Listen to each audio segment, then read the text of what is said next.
ఎట్టకేలకు Ukraine America మధ్య ఖనిజాల ఒప్పందంపై సంతకాలు చేశారు. ఉక్రెయిన్ అమెరికా మధ్య ఎట్టకేలకు అరుదైన ఖనిజాల తవ్వకాల ఒప్పందం కుదిరింది.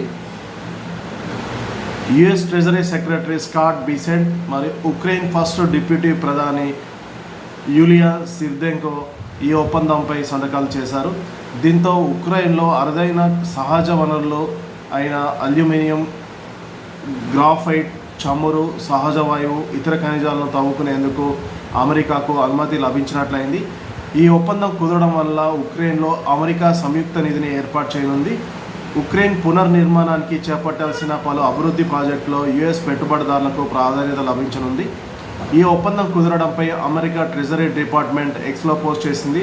ఉక్రెయిన్ పునర్నిర్మాణానికి కావాల్సిన ఉమ్మడి పెట్టుబడి నిధిని స్థాపించడానికి ఉక్రెయిన్ అమెరికాలో సంతకాలు చేశాయని ఒక ప్రకటన ఎక్స్లో పేర్కొన్నారు.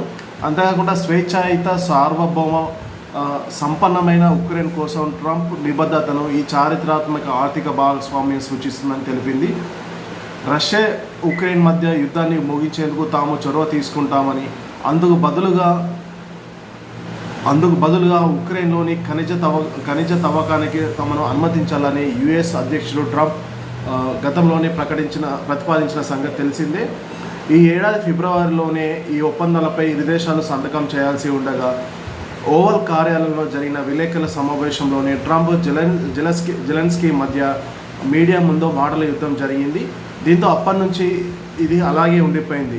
అయితే ఈ ఒప్పందం కోసం ఇరు దేశాలు చాలా రోజుల తెర వెనుక ప్రయత్నాలు సాగించాయి.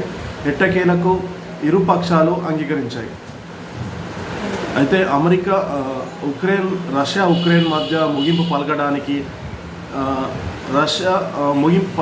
యుద్ధాన్ని ఆపడానికి అమెరికా తమకు ఉక్రెయిన్లో ఉన్న ఖనిజ నిల్వలు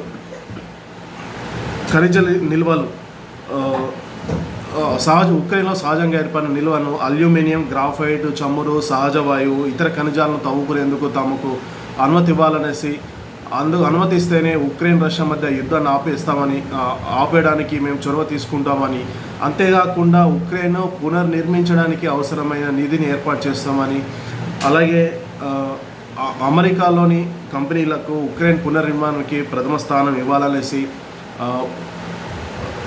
అమెరికా అధ్యక్షుడు డొనాల్డ్ ట్రంప్ ఉక్రెయిన్ అధ్యక్షుడు జెలెన్స్కీ ప్రతిపాదన పెట్టారు. అయితే గతంలో గతంలో జరిగిన ఓవెల్ కార్యాలయంలో విలేకరుల సమావేశంలోనే విలేకరుల ముందే ట్రంప్ జెలెన్స్కీ మధ్య మాటల యుద్ధం జరిగింది. దీంతో అప్పటి నుంచి ఇది కొన్ని రోజులు ఉక్రెయిన్ అండ్ ఐరోపా దేశాలు అమెరికా మధ్య మాటల యుద్ధం జరిగింది. తెర వెనుక ప్రయత్నాలు జోరుగా సాగడంతో ఈ ఒప్పందం తుది దశకు చేరుకొని ఉక్రెయిన్లోని సహజ వనరులు తవ్వుకోవడానికి అమెరికాకు అనుమతిస్తూ ఉక్రెయిన్ ఫస్ట్ డిప్యూటీ ప్రధాని యూలియా సిర్దెంకో మరియు America treasury secretary Scott Besant ఈ ఒప్పందంపై సంతకాలు చేశారు. దీంతో ఎట్టకేలకు అమెరికా అనుకున్నది సాధించింది. ఉక్రెయిన్లోని సహజ వనరులను తవ్వుకునేందుకు అమెరికాకు అనుమతి లభించినట్టు అయిపోయింది. అంతేకాకుండా అమెరికా కంపెనీలకే ఉక్రెయిన్ పునర్నిర్మాణానికి అమెరికా కంపెనీలకే మొదటి ప్రాధాన్యం లభించనుంది. అందుకు ఈ వనరులను తవ్వుకునేందుకు అనుమతించిన నేపథ్యంలో ఉక్రెయిన్ పునర్నిర్మాణానికి మరియు ఆర్థిక అభివృద్ధికి ఆర్థిక నిధిని ఏర్పాటు చేయనున్నట్టు అమెరికా తెలిపింది. ఎట్టకేలకు అమెరికా అనుకున్నది సాధించినట్టు అయిపోయింది. ఉక్రెయిన్ రష్యా మధ్య యుద్ధంతో అమెరికా లాభపడుతుందనేసి నిపుణులు చెప్పారు. ఇది నిజ కార్యరూపం దాల్చింది. నిపుణులు ఏదైనా చెప్తుంటారు, ఎవరైనా మధ్య యుద్ధం జరిగితే అమెరికా ఎంటర్ అవుతుంది. అమెరికా ఎంటర్ అయ్యి ఇరు దేశాల నుంచి లాభం ఉంటేనే అమెరికా ఎంటర్ అవుతుంది.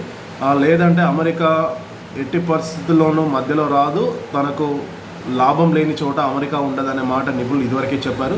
ఇది ఇప్పుడు అక్షర సత్యంగా మనకు కనబడుతుంది. ఉక్రెయిన్ రష్యా మధ్య యుద్ధం జరిగితే ఉక్రెయిన్ అటు రష్యాతోని కొట్లాడింది, ఇటు అమెరికాతోని, చిన్న దేశమైనా కానీ ఇటు అమెరికాతో కొట్లాడింది. కానీ అమెరికాకు లొంగక తప్పలేదు. ఎందుకంటే అమెరికా భారీ ఎత్తున జో బైడెన్ ఉన్న కాలంలో, అధ్యక్షుడిగా ఉన్న కాలంలో ఉక్రెయిన్కు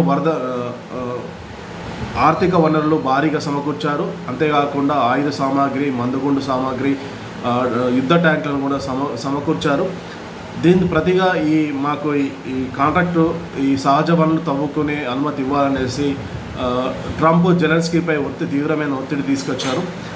ఎట్టకేలకు అమెరికా ఒత్తిడికి తలగి ఉక్రెయిన్, అమెరికా మధ్య ఈ ఒప్పందం ఖరారైంది.